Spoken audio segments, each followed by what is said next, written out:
so many times we do things, or so many times we act in ways that we feel like we start beating ourselves up. We start saying, I'm a failure, or I'm this, I'm that. All these negative things we start to talk about ourselves in all these negative ways, and just because of a mistake we made, or because we reacted in a way we weren't supposed to react in. And sometimes the thoughts of these things consume us, you get. And we need to realize something. We need to realize that we aren't perfect. We are never gonna be perfect. That God didn't create us to be perfect. If He needed us to be perfect, we would be perfect, but we aren't. We live in a fallen world, and we're gonna make mistakes. Things are gonna happen that we're just gonna act out of character. We're gonna mess up, and this ties in with a word. Paul was saying, the Apostle Paul was saying, he was basically saying, like, he's a sinner. No, he's saying, he was basically like talking about how himself and his sins are like two different things. You get, there's the real part of him where he knows that he loves God, and he knows he wants to please God and do right by Him, and just basically, no one wants to do the wrong things all the time, but he recognizes that there's a part of him that just wants to do the wrong thing. For example, it could be like, it could be a substance, it could be like a place, it could be a person, it could be something that we know that we shouldn't do, but we end up doing. So now he's basically saying, it is not me who sins, but it is the sin in me that compels me to do this type of things. So when now we live in a world like this where we sin, and we wonder, man, how does God come into all this? Because look at me, I'm such a filthy sinner. He's such a perfect God, and it's like, can He really love? Yes, He can. He does love you. He will always love us. The only problem is we don't act on His love. So it's like, but then here's the beautiful part about it.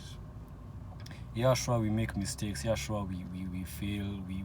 We do all these things, and we know we could have done better. We know we should do better, but instead of, we just beat ourselves up, we just mess up, and we start thinking that, man, here's the good news. The good news is there's grace for all of our mistakes. There's grace for everything.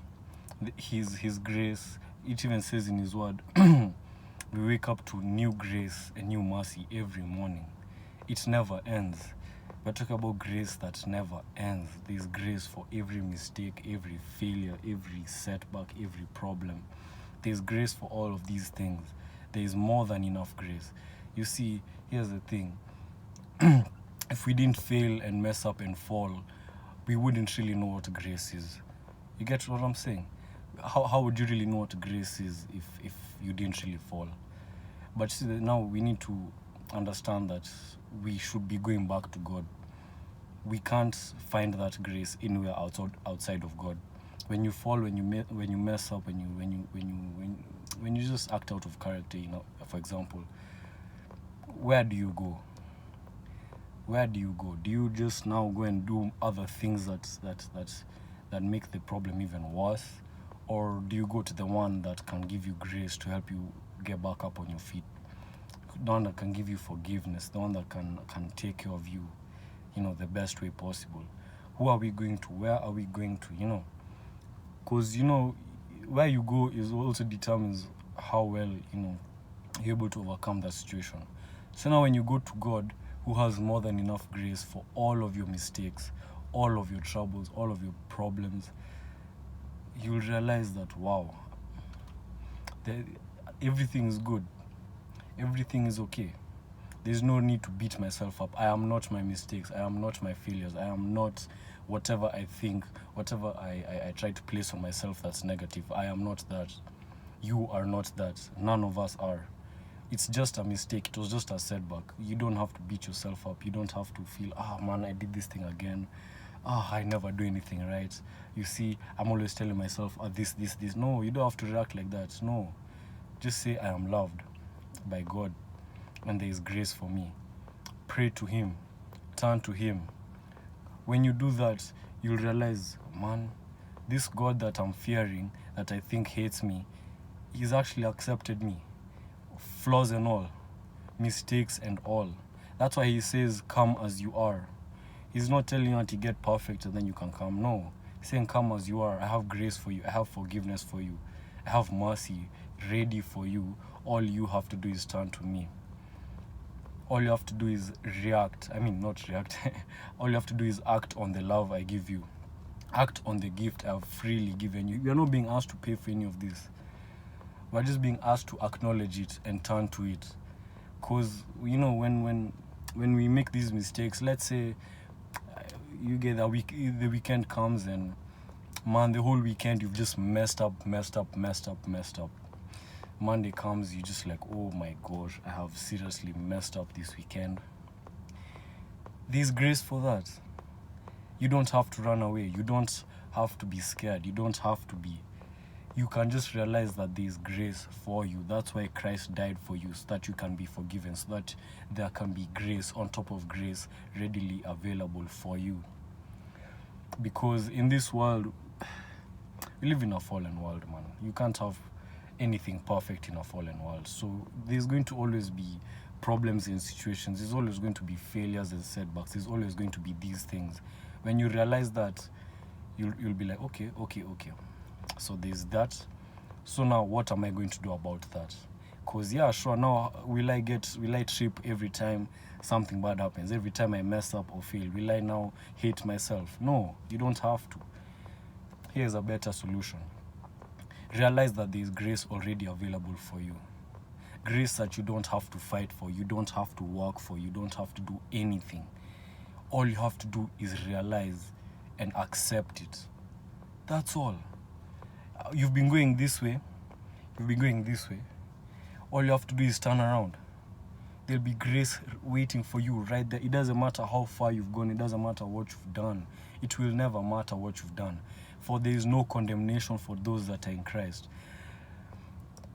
You know, it says, for God so loved the world, that while we were still sinners, He died for us. While we were still, now that you're trying to live for God, now should He leave you? Now that you make a mistake, should He now react and say, this person again, making the same mistake again and again and again? He's always saying sorry again and again and again. She's always saying, I'm not going to do it again. She's always saying, no. There is no condemnation. You are saved. You are a new creation. Christ is going to be working in you. You're still in beta form. Christ is going to keep working on you. Until the day you leave this earth, you're going to be worked on by God if you allow Him. You're never going to be perfect. But that's why we need Christ. We need Him forever. We need Him always. Because He's the only one who can fix you. He's the only one who can help you. He's the only one who has the grace to be able to get you back up on your feet. Should He now leave you now that you're trying to live for Him? No, He can't. He loved you while you were still the worst of the worst. Now that you're trying to be better for Him, of course He's going to show you compassion. Of course He's going to, it says love is patient, love is kind, love is long-suffering. Love does not boast, love does not envy. Basically love, it holds no records of wrongs. It keeps no records of wrongs. You can mess up. The times you've messed up yesterday, the times you've messed up today, the times you've messed up tomorrow, and the other tomorrow, and the next, and the next, and the next. There's grace for all of that. I'm not saying that now we should go and do all the things we want. No. It's just saying that when you fall, when you mess up, God is there for you to pick you right back up, to help you try again, to help fix whatever situation you may have caused, whatever consequences. He'll be there to fix it right up for you. Kind of like a wound. He'll fix it right up. You'll be back out there like as if nothing happened. You know what I'm saying? How wonderful is that, man? Just think about it. How wonderful is that? Knowing that there is nothing that you can do to separate you from God's love again. and we're saved by grace through faith. So it's not like it's not even works. You don't even have to work for it. It's already there for you, waiting for you. More than enough grace. You may have messed up 10 million times, man. There'll be enough grace for all those times you messed up, and there'll still be more overflowing on top of that. So it doesn't matter, man. We should turn to God. There's nowhere else we're gonna find anything like this. There's nowhere else you will find anything close to this. I've been in the world, man. I've lived in the clubs, done all the drugs, alcohol. I've done it. It's never satisfied, man. As compared to, just picking up the word and just a quick prayer and just chilling. It doesn't even compare. A moment with God it's so wonderful. And here God is doing everything in his power to make sure that we can be as close to him as possible. And yet, why don't we take advantage of these opportunities? There is grace. Why do we need to run away from God? You don't have to. He looks at you with compassion. His first reaction isn't to judge and hate you. No. His first reaction is love, compassion, mercy. And especially if you turn to him and say, Lord, have mercy on me. Have mercy on a sinner like me. I've done this. I've done this. God will say it's okay. He'll fix you right back up. He'll clean you up and send you back out as if nothing happened. I'm not saying, here's even a crazy thing. All these sins, he throws them away and he remembers to forget. So God is even up there in heaven like, huh? You did what? I sinned. Huh? What are you talking about? What? He's confused. That's the only time you can confuse God. Okay, it's a joke, but God just said like, huh? I don't know what you're talking about. Because it's already been forgotten. He doesn't remember it anymore. He remembers to forget. And so when you're there tripping, scared, worrying about, oh God, this, and this, that's what the enemy wants you to feel. He wants you to think that he's not going to forgive you. But he already forgave you on the cross. He already forgave you, man. So you don't have to run. You don't have to hide. You don't have to be scared. There's more than enough grace for you. More than enough grace for all of us on this earth. 8 billion people, man. There's enough grace for all of them. More than enough.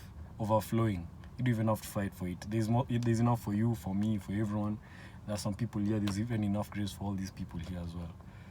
Isn't that wonderful? So let's take advantage of this opportunity because we're not going to find anything else like this. And his grace will show you that you are loved. His grace will show you that you are loved and accepted and wanted and important and special. And the world may not make you feel like that because how can you expect things from the world that the world cannot give you? The world is only going to give you depression and pain if you choose to have that as your like, how do I put it? If you choose to have the world as your go-to place whenever something goes wrong, you're only going to find even more depression, more sadness. But if you go to the one that gives peace that surpasses all understanding, the one that gives true happiness, true joy, true grace, I'm telling you, that grace you're never finding anything like that. It's so sweet to your soul. To your soul, man. That hole you feel, only God's love can fill that place. So let's turn to him because it won't be there always. A time is coming when he won't be available because it will be too late. And we shouldn't be going to look for his grace then. Look for it now. You only have now. Tomorrow is not promised. Tomorrow is not promised for me or anyone. So take advantage of this moment right now and accept his grace while you still can, because you never know.